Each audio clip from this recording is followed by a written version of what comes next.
Esta é a I24 News em inglês. Eu sou Natasha Kirchuk. Obrigada por nos acompanhar.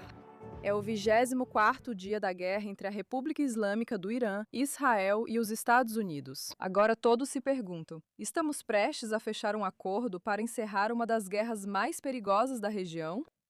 Bem, o presidente dos Estados Unidos, Donald Trump, disse que os Estados Unidos e o Irã estão agora envolvidos no que ele chama de conversas muito produtivas, que podem levar a uma resolução completa do conflito e possivelmente em poucos dias. Ele afirma que Teherã pode estar pronta para abrir mão do urânio enriquecido, abandonar qualquer tentativa de obter armas nucleares e até concordar com termos mais amplos que trariam estabilidade a longo prazo, dizendo que esse acordo deixaria Israel muito feliz. Mas o Irã está resistindo fortemente. Autoridades em Teherã insistem que não há negociações em andamento com o presidente do parlamento, Mohammad Bagher Khalibaf, descartando as notícias como falsas e acusando Washington de tentar manipular os mercados globais de petróleo. Mensagens contraditórias surgem enquanto Trump afirma ter adiado por 5 dias ataques dos Estados Unidos à infraestrutura energética iraniana para favorecer a diplomacia, mesmo com operações militares israelenses e americanas em andamento em outras frentes. Nos bastidores, potências como Egito, Turquia e Paquistão estariam tentando mediar, enquanto mercados globais reagem em tempo real. Os preços do petróleo caíram brevemente com a esperança de reabertura do Estreito de Hormuz mediante acordo. Até agora, as autoridades israelenses permaneceram em grande parte em silêncio, embora sinais indiquem que Jerusalém está sendo mantida informada. Aqui está o que Donald Trump disse há cerca de 1 hora em uma mesa redonda da Força Tarefa em Memphis. Então agora estamos tendo discussões realmente boas. Elas começaram ontem à noite, um pouco, na noite anterior a essa. E eu acho que elas são, eu acho que elas são muito boas. Eles querem paz. Eles concordaram que não terão uma arma nuclear, e assim por diante. Mas vamos ver, você tem que fazer acontecer. Mas eu diria que há uma chance muito boa. E começou quando eu disse que nós estávamos planejando para amanhã derrubar algumas das usinas de energia deles. E nós não vamos segurar isso. Espero que não tenhamos que fazer isso. E espero que possamos fazer um acordo que seja bom para todos nós, incluindo os aliados do Oriente Médio, que têm sido muito bons conosco, incluindo Israel, que tem sido um grande parceiro nessa luta. Eles realmente têm sido um bom parceiro na luta. Eles lutaram muito. Vamos ver o que acontece. Acho que há uma grande chance de chegarmos a um acordo. Então, vamos dar 5 dias. E depois vamos ver onde isso nos leva. E eu diria que, ao final desse período, acho que pode muito bem acabar sendo um ótimo acordo para todos. Agora, nosso correspondente sênior nos Estados Unidos, Mike Wagenheim, fala direto da Casa Branca.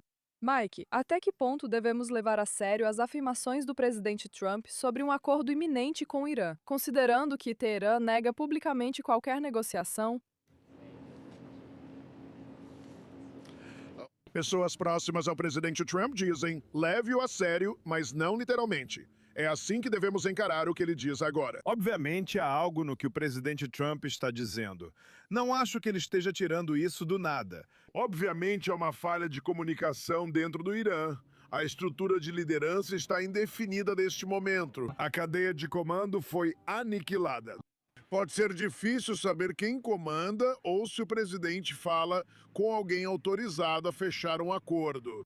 Ele claramente fala com alguém do lado iraniano. Espero que tenhamos clareza em breve. A pessoa que todo mundo meio que apontou foi o presidente do parlamento iraniano. Ele fez uma declaração há algumas horas dizendo que não tivemos nenhuma conversa com os Estados Unidos, incluindo ele mesmo. Então, o mistério continua por aqui. Agora, o primeiro-ministro Netanyahu conversou com o vice-presidente J.D. Vance há pouco tempo, conforme relatado pela nossa emissora irmã I24 News em hebraico. Segundo relatos, Vance pode acabar sendo incluído nas negociações como negociador, devido à falta de confiança entre os iranianos e o principal negociador do lado dos Estados Unidos, o enviado especial Steve Witkoff. Lembre-se, Witkoff e Jared Kushner participaram 2 vezes de negociações com iranianos, e poucas horas após saírem, Trump atacou o Irã. Primeiro instalações nucleares no ano passado, depois iniciou o conflito este ano. Então J.D. Vance pode ser o próximo. Se isso significa boas ou más notícias para Israel, ainda vamos descobrir. Mas, novamente, a maior dúvida agora é: com quem o presidente Trump está realmente conversando? Certo. Estou interessado em saber o que você está ouvindo aí sobre as reações ao que Trump diz, especialmente sobre o possível acordo envolvendo urânio enriquecido e limites nucleares. Se algo assim se concretizasse, essa guerra seria considerada como vencida pelo governo e também pelo público americano? Com certeza. Se chegar a esse ponto, há muito ceticismo, e com razão, em relação a essas afirmações específicas. Porque o Irã, mesmo com o Estreito de Hormuz fechado, ainda lança mísseis. Agora estamos descobrindo de onde. O ataque à base de Diego Garcia possivelmente conta com um arsenal de mísseis de longo alcance maior do que se imaginava. Não está realmente em posição agora de começar a fazer concessões que nunca fariam. Para começar, no sentido de eliminar completamente o seu enriquecimento nuclear. Algumas outras coisas que o presidente afirmou hoje, a verdade provavelmente está, ou a precisão provavelmente, está em algum ponto no meio. Claro, se o presidente Trump conseguisse tudo o que vem pedindo desde o início, acho que todos, exceto os mais céticos, declarariam isso uma vitória. Mas isso parece tão improvável neste momento. Parece que talvez isso seja um ponto de partida para negociações, em vez de algo que tenha sido acordado por alguém com influência real para conseguir realizar algo no final. Certo, esse foi Mike Wagenheim, direto da Casa Branca. Enquanto Washington falava em diplomacia, o campo de batalha dizia outra coisa. Pouco após Donald Trump anunciar o que chamou de conversas produtivas com o Irã, Israel lançou novos ataques aéreos no interior de Teherã. As forças de defesa de Israel afirmam ter atacado a sede de segurança interna da Guarda Revolucionária Islâmica, usada para coordenar o controle do regime sobre forças paramilitares. Autoridades israelenses dizem que o local estava inserido em infraestrutura civil e que medidas foram tomadas para reduzir danos aos civis. O momento, claro, é marcante aqui. Enquanto os Estados Unidos sinalizam uma possível saída diplomática, Israel parece estar intensificando a pressão militar. Agora vamos falar com o nosso convidado, Dr. Walid Faris, especialista em política externa e autor de Future Jihad, diretamente de Washington, corrente contínua. Esse ataque ocorreu minutos após o presidente Trump mencionar possíveis negociações com Teherã. Você acha que isso representa uma pressão coordenada para fortalecer a diplomacia ou mostra estratégias diferentes entre Estados Unidos e Israel? Não importa o que aconteça, se dois aliados têm opiniões diferentes, como britânicos e Estados Unidos na Segunda Guerra, isso ocorreu várias vezes. Mesmo com um cessar-fogo ou acordo para resolver, isso não será visto no campo de batalha, mesmo que seja verdade. Mesmo que os contatos neste momento estejam ocorrendo, sempre levariam tempo para os ataques, incursões e operações diminuírem e então terminarem. Mas, na minha perspectiva, vejo que ainda não há sinais de que o regime islâmico no Irã esteja se preparando para uma grande mudança, porque isso não vai ser sobre cessar-fogo. Vai se tratar, como o presidente mencionou, da resolução da questão.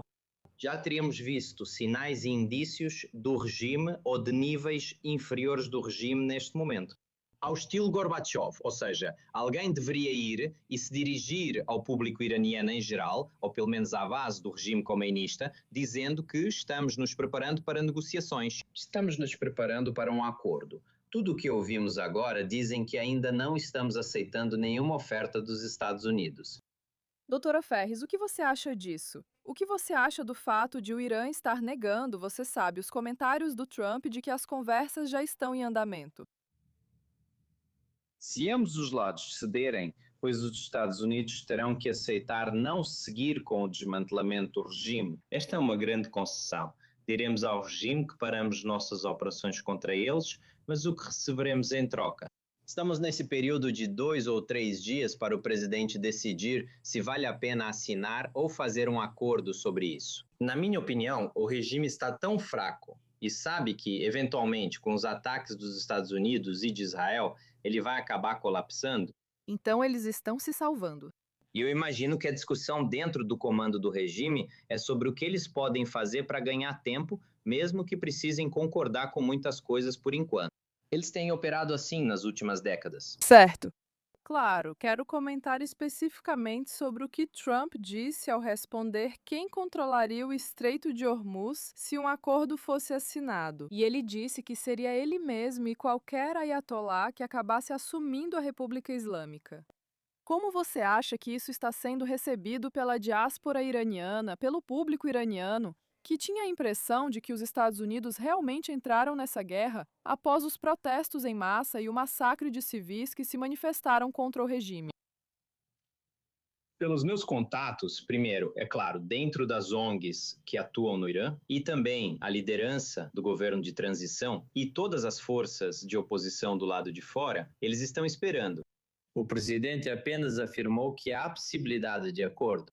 Um acordo pode ser tão ruim quanto o de Obama ou tão bom quanto a transferência de poder. Eu sugeri em um tweet há uma hora que qualquer acordo, o único acordo que poderia ser lógico neste momento, caso contrário o regime voltará às suas políticas anteriores, é um acordo, uma transição para uma transição. Se o presidente se sentir confortável com o presidente do parlamento no Irã, esse presidente entregará o poder, as estruturas de poder para a oposição, para o governo de transição, estaremos de acordo com isso. O problema é que ainda não temos uma declaração oficial dos Estados Unidos sobre o que é e quem é o governo de transição. Mas isso parte do pressuposto de que a ideologia não é o que está guiando a República Islâmica. Isso parece ter sido uma espécie de mal-entendido fundamental que vimos, pelo menos verbalizado por Trump. A falta de compreensão sobre por que esse regime não estava disposto a sentar à mesa e negociar. Existe algum cenário em que haveria alguém dentro do governo neste momento? Obviamente, sabemos que dos que restaram, ainda são linha dura que estariam dispostos a entregar o poder para a oposição.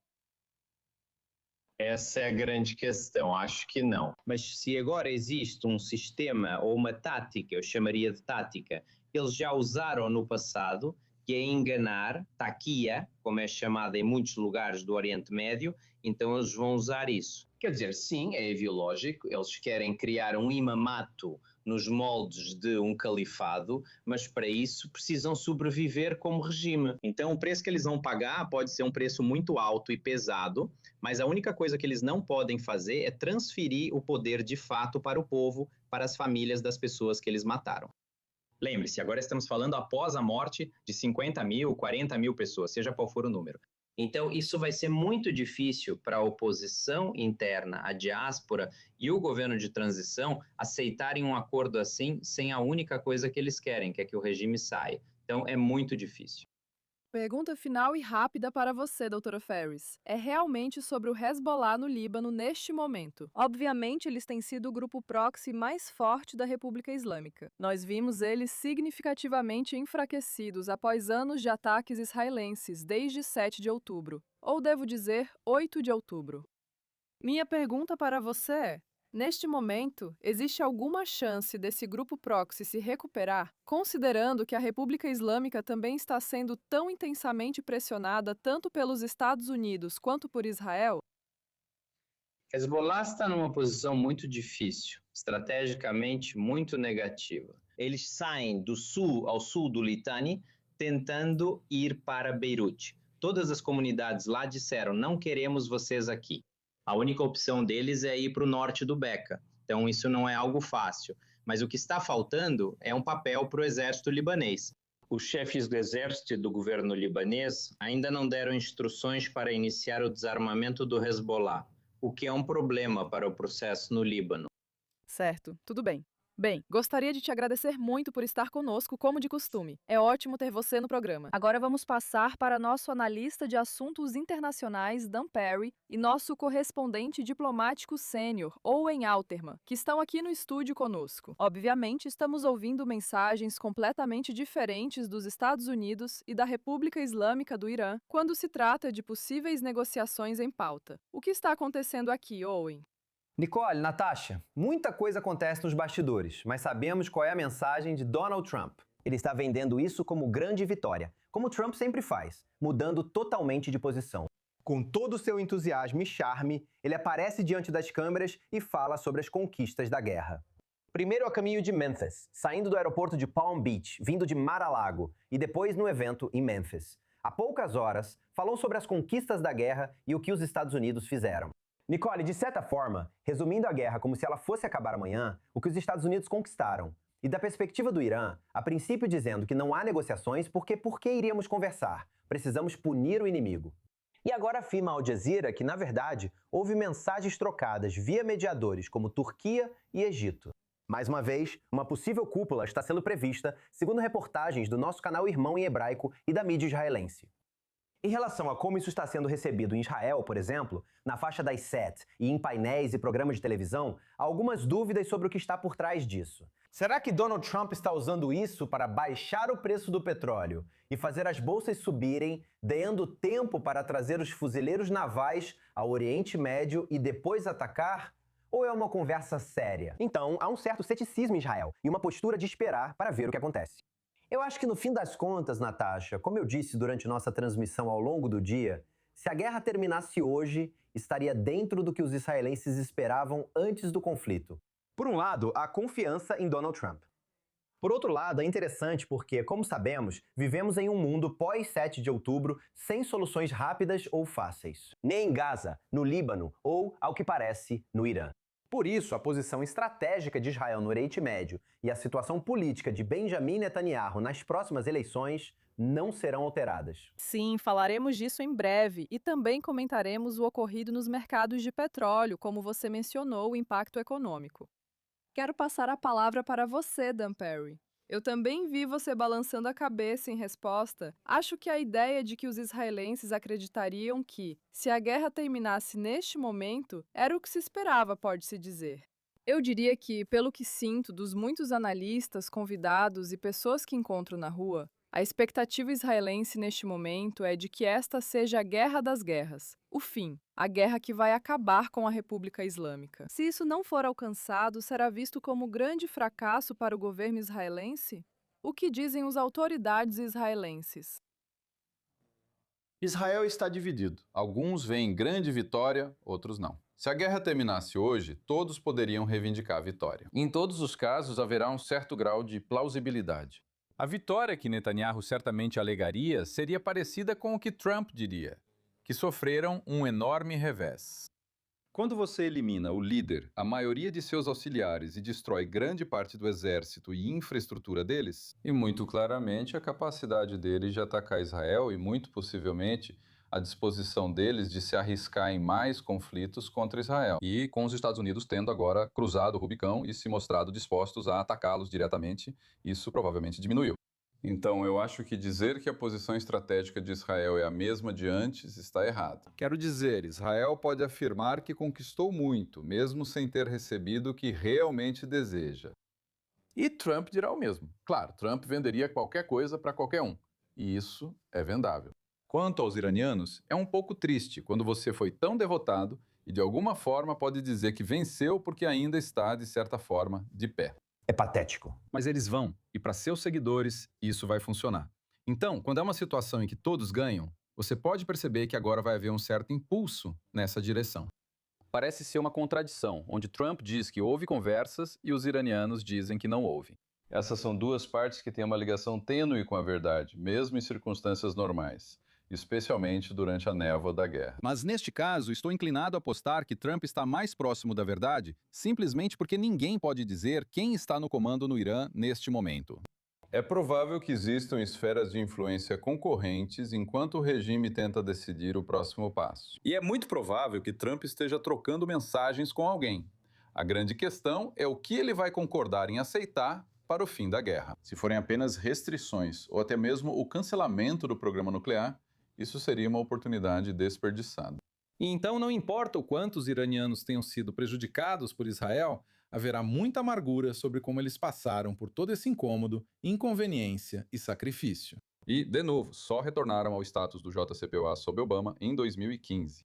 Certo. Quero dizer sinceramente, é difícil para mim acreditar que o público israelense vai aceitar que essa guerra termine agora.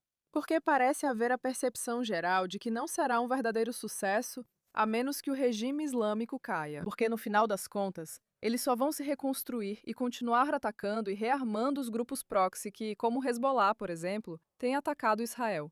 Mas eu quero falar sobre outra coisa. E sabe, o assunto são os mercados. Já tínhamos visto ele se movimentando antes da notícia sair. Na verdade, vimos minutos antes do presidente Donald Trump anunciar essas conversas surpresa com o Irã, grandes futuros de ações e apostas contra o petróleo. Quero dizer, basicamente, os traders começaram de repente a investir em futuros de ações e a apostar contra o petróleo. E então, claro, vimos o Brent despencar 9% depois desse anúncio. O que isso nos diz sobre a estratégia de Trump neste momento? E isso surpreende alguém?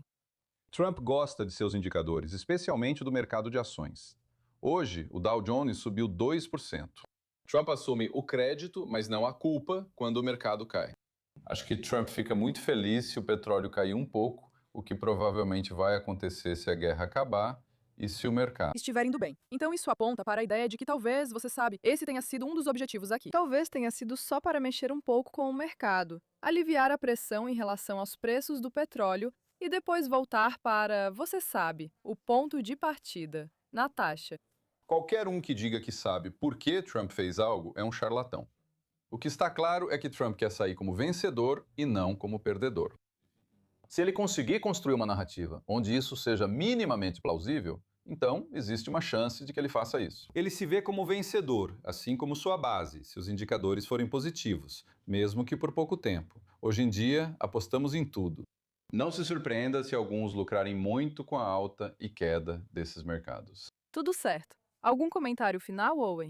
Além dos mercados, falando de política em Israel, Natasha, pode surpreender que às 20h07, o canal 14 de Israel, afiliada à direita local, publicou um tweet ou enviou uma notificação sobre Yair Lapid comentando casamento civil e transporte público no Shabat. Natasha, o que quero dizer é que mesmo com todo o foco em geopolítica, segurança e equilíbrio de poder no Oriente Médio, algumas das questões, mesmo nesta noite, mesmo agora, mesmo com a enxurrada de notícias nas últimas horas. As questões que realmente mobilizaram grande parte do público israelense não têm relação com isso. E ao olharmos para a nossa campanha eleitoral, para todos nós termos em mente, pode muito bem não ser uma campanha eleitoral sobre nada disso, mas sim sobre um conjunto totalmente diferente de questões. Que mesmo no calor da ação da guerra com o Irã e de tudo que está em jogo ao redor do mundo, é sobre isso que a mídia israelense está falando. Se o regime iraniano cair, Bibi vai focar nisso e se beneficiar. Caso contrário, pode tentar, mas talvez não faça diferença. Certo, pessoal, vamos à fronteira norte de Israel com o Líbano. Pelo menos 3 pessoas ficaram feridas após um ataque do Hezbollah atingir Kiryat Shimona, espalhando estilhaços e acionando equipes de emergência. 2 das pessoas feridas sofreram lesões no rosto e nos membros, depois que vimos estilhaços atingirem um ônibus aqui. Veja nessas imagens um pouco do ocorrido. Outro homem na faixa dos 30 anos foi levado de helicóptero para Haifa para tratamento, enquanto o Irã lançou 3 mísseis. Salvas de mísseis contra Israel desde a meia-noite, acionando sirenes em todo o centro de Israel e causando danos em vários locais. Gostaria de chamar nossa correspondente Balir Sladin, que está conosco do centro de Israel. Conte pra gente as atualizações sobre o que estamos vendo em relação à quantidade de disparos de mísseis tanto do Irã quanto do Hezbollah. No geral, estamos vendo menos lançamentos do que vimos ontem.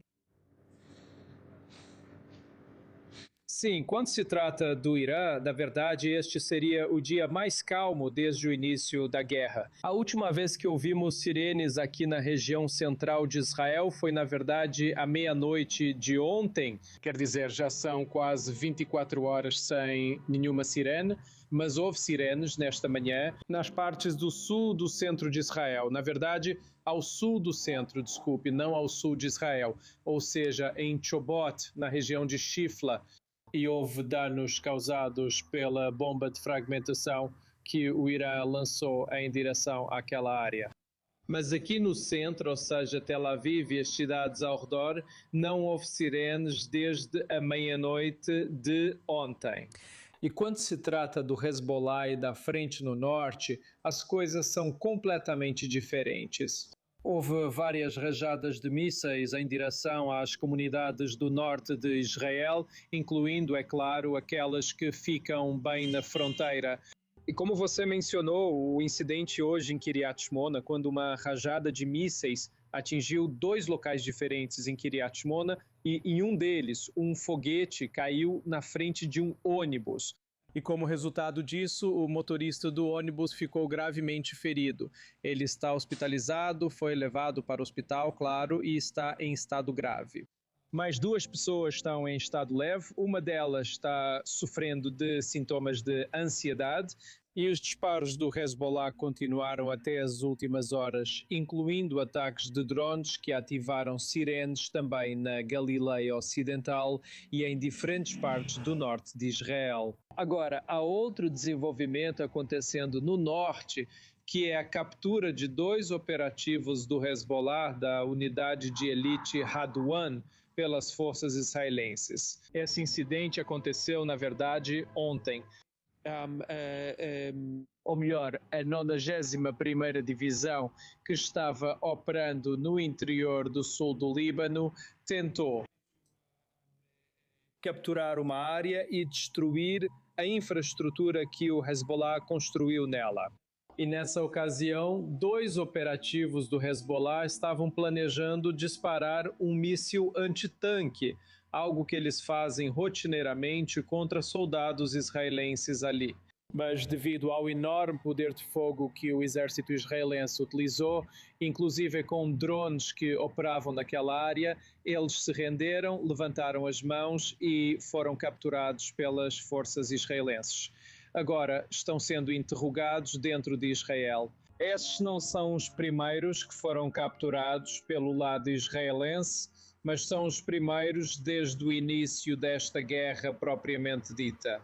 Houve vários outros durante a guerra passada e eles ainda estão em prisões israelenses. Aliás, um dos objetivos do Hezbollah ao iniciar esses ataques contra Israel há cerca de 2 semanas era justamente libertar seus prisioneiros. Agora eles passam a ter mais 2 prisioneiros em Israel. Certo, gostaria de agradecer por essa atualização, Balil Sadim, falando conosco do Centro de Israel. Vamos para um rápido intervalo comercial. Não saia daí. Voltamos já aqui na I24 News.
Estamos de volta na I24 News. Eu sou Natasha Kirchuk e obrigada por nos acompanhar e ficar com a gente.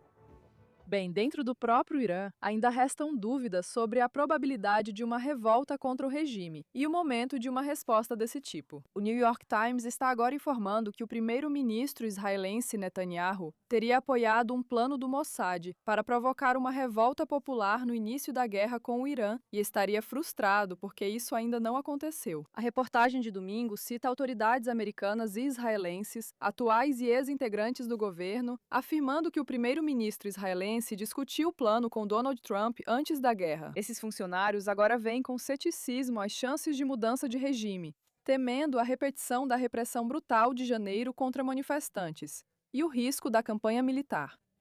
Agora está conosco Nabin Moheb. Ele é um analista iraniano-americano que fala conosco de Washington, D.C. Então, só posso imaginar que hoje foi uma verdadeira montanha-russa para você e para a maioria dos iranianos que vivem ao redor do mundo.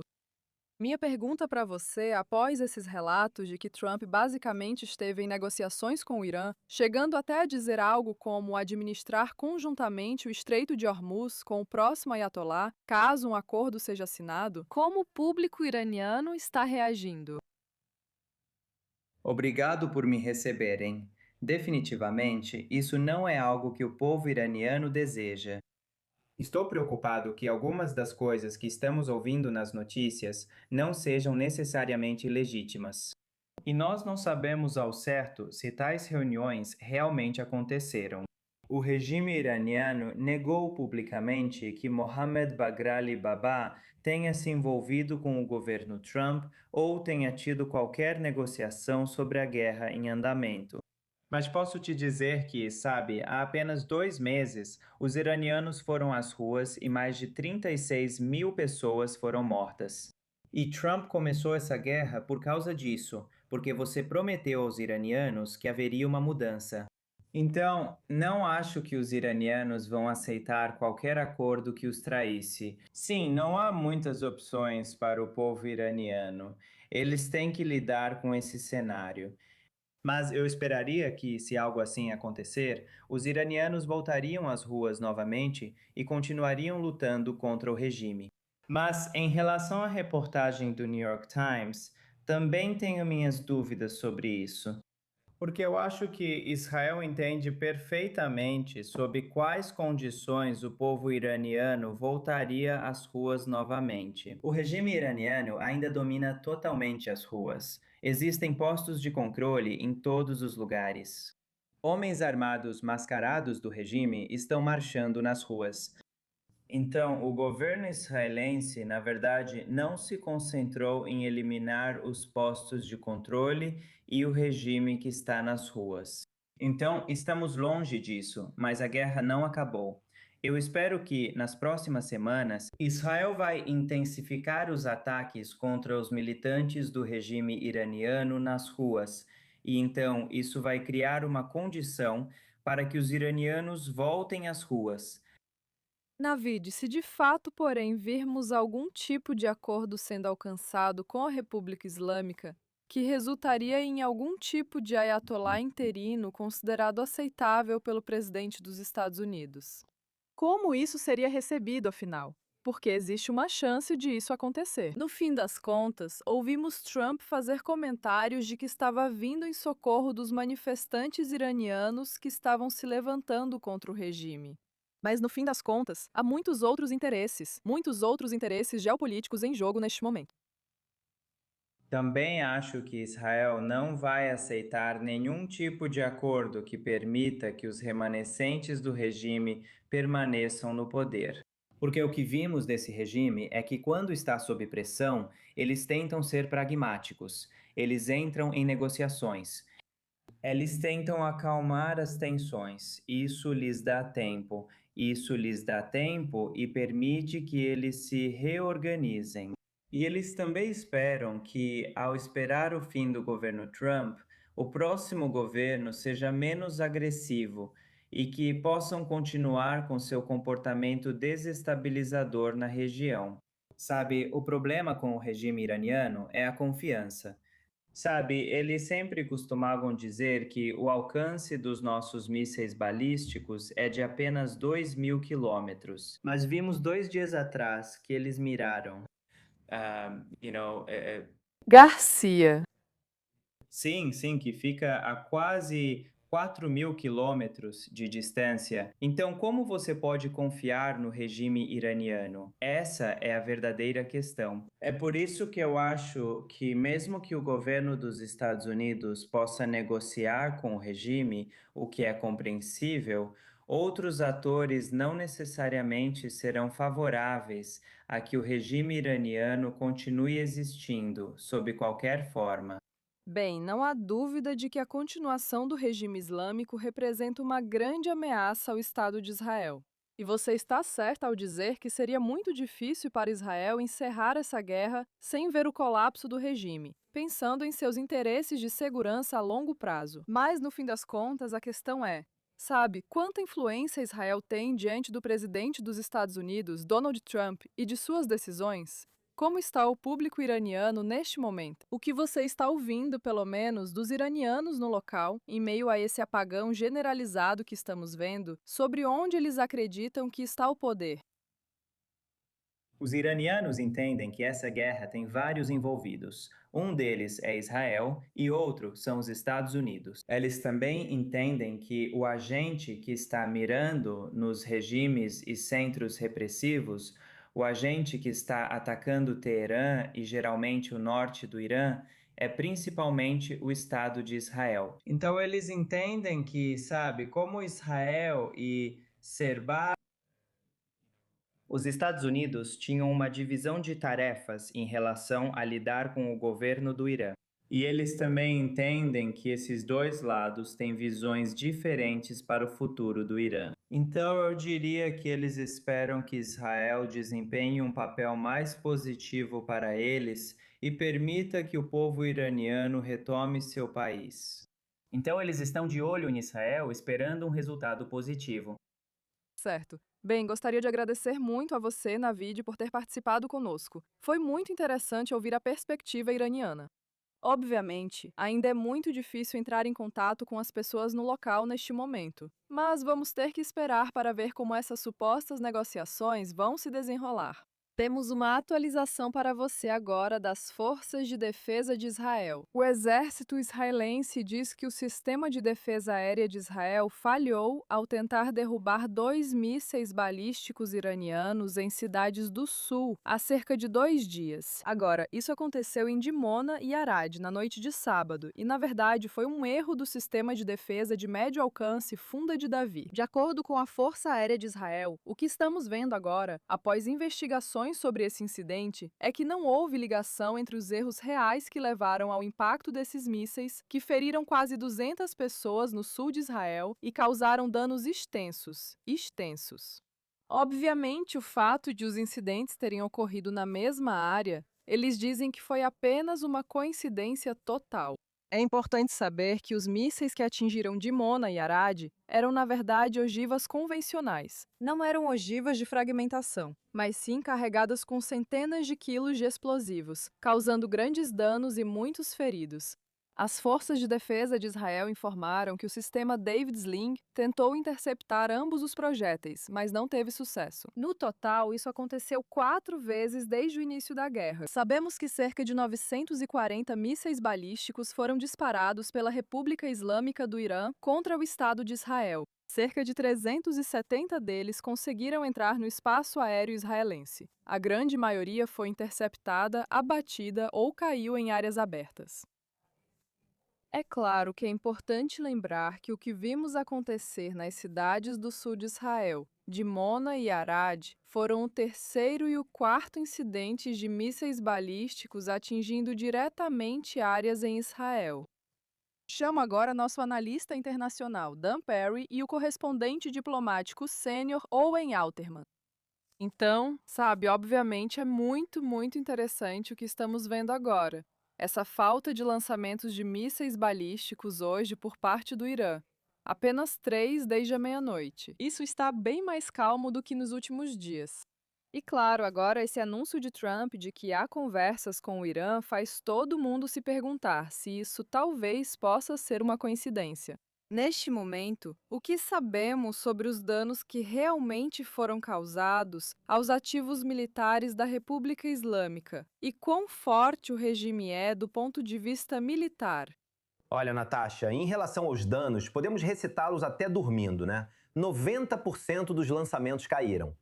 O quê? 80%, 90% dos lançadores de mísseis iniciais destruídos. Bombardeiros B-2, usados para tentar atingir aqueles depósitos subterrâneos de mísseis balísticos. Com base nas coletivas de imprensa, muitos danos já ocorreram. Restam 2 perguntas. Quanto ainda resta? Qual era o número inicial e quanto dano isso pode causar? E a principal pergunta, no dia seguinte a essa guerra, se o regime permanecer, quanto tempo o Irã levará para se reconstruir?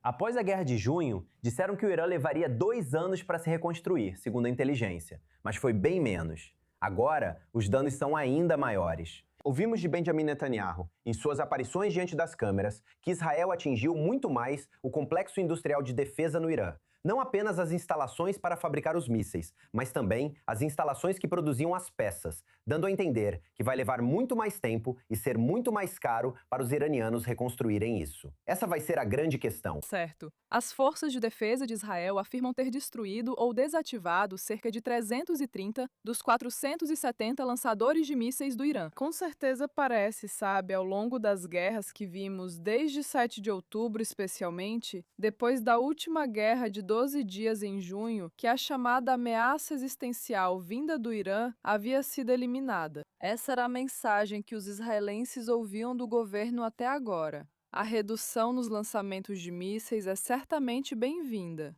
Você acha que o público israelense ficará satisfeito com o fim da guerra agora? Alguns vão, outros não. Se a guerra terminar com o regime no poder e nenhuma das condições for cumprida, então muito mais pessoas não ficarão satisfeitas. Se terminar apenas com outra limitação no programa nuclear, então o número muda um pouco.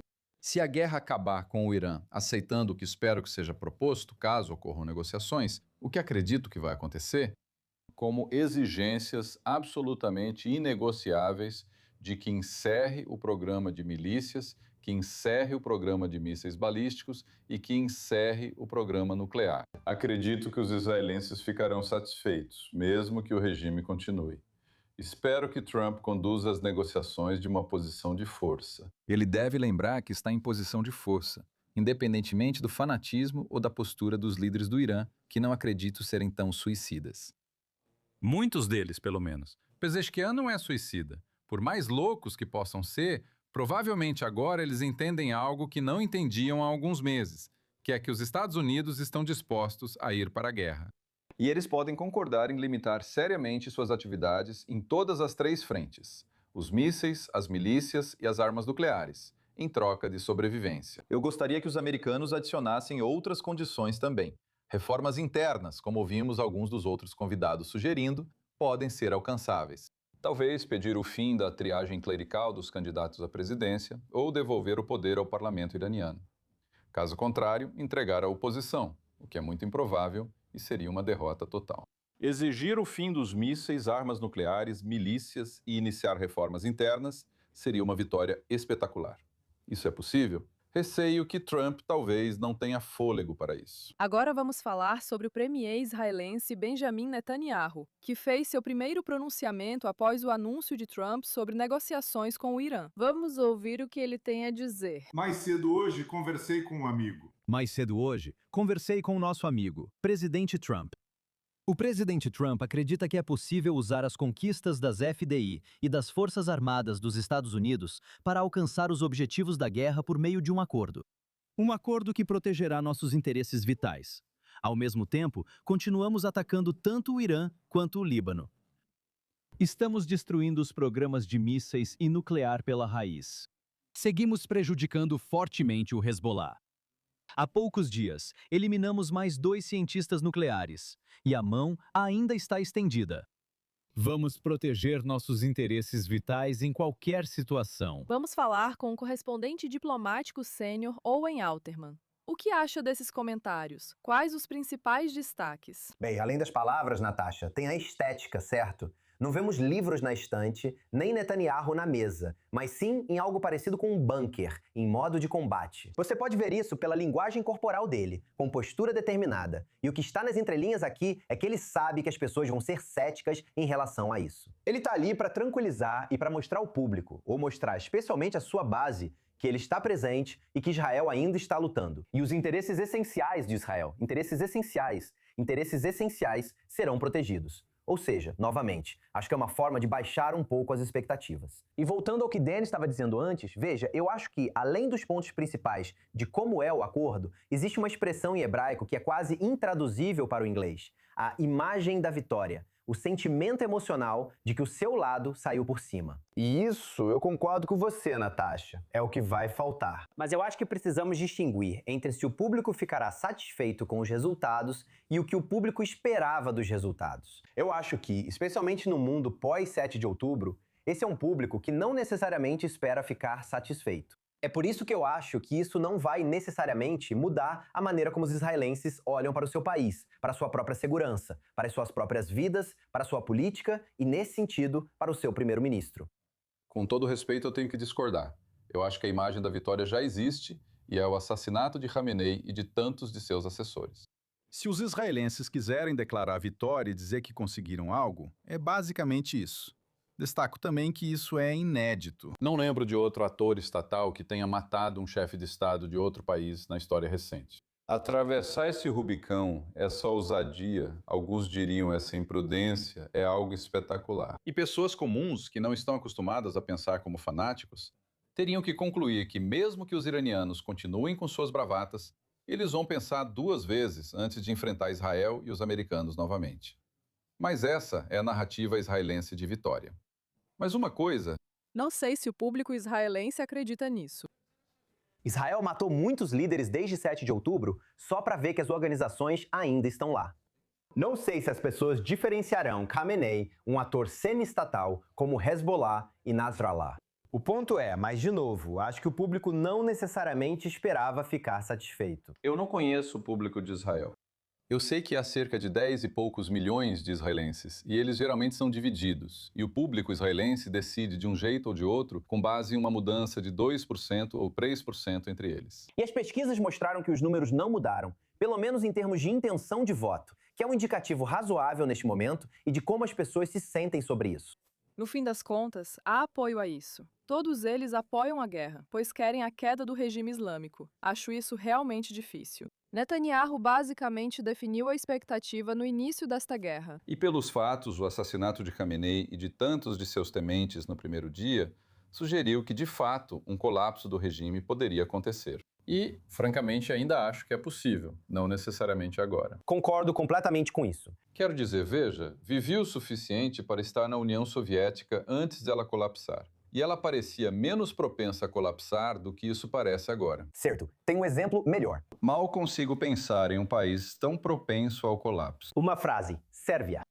É primavera de 1999. Há uma campanha aérea de 78 dias da OTAN. Ambos visitam Kosovo. Claro, não havia o objetivo de derrubar o regime. Mas 16 meses depois, uma revolução popular, uma revolução colorida, levou ao fim do regime. Novamente. Pode haver conexão entre eles. Talvez haja pressão. E a revolução é grande.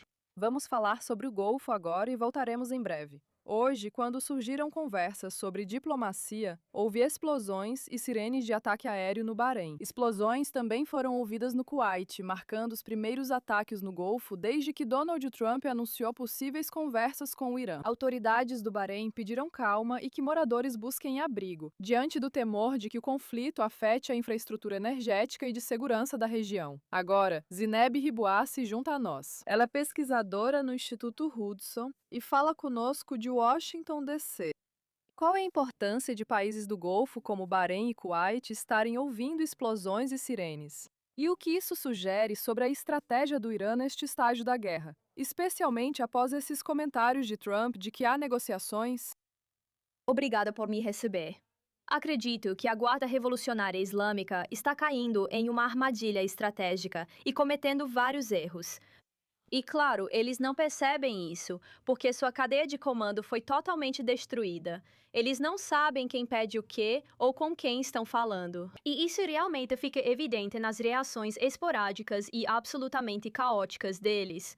Na verdade, eles atingem justamente países que foram muito abertos e mantinham canais diplomáticos com eles. Eles não entendem que, na verdade, uma das cartas que eles tinham era justamente poder contar com o apoio popular árabe para falar em nome do que eles chamam de eixo da resistência contra Israel e os Estados Unidos. Bem, isso simplesmente não está mais acontecendo. Eles estão atingindo todos os vizinhos. E isso é, sem dúvida, um desenvolvimento significativo que mostra o quão isolados eles estão. Certo, quero falar sobre isso. Já vimos analistas como você. Você mesma afirmou que Teherã depende há tempos de mobilizar o apoio popular árabe como ativo estratégico. Esses ataques, no fim, podem comprometer essa estratégia? A opinião pública do Golfo acabou se voltando contra o Irã a ponto de vermos esses países se aproximarem de Israel, por exemplo? Bem, sim, eu realmente acho que sim, no sentido de que, antes de tudo, as pessoas no Oriente Médio estão absolutamente cansadas, eu acho, do que a Guarda Revolucionária Iraniana tem feito há muito tempo. No Líbano, na Síria, todos esses países são reféns do caos da República Islâmica. As pessoas querem investimento, querem negócios. Elas querem realmente cuidar do próprio ambiente e da própria sociedade. Então, esse é o primeiro ponto.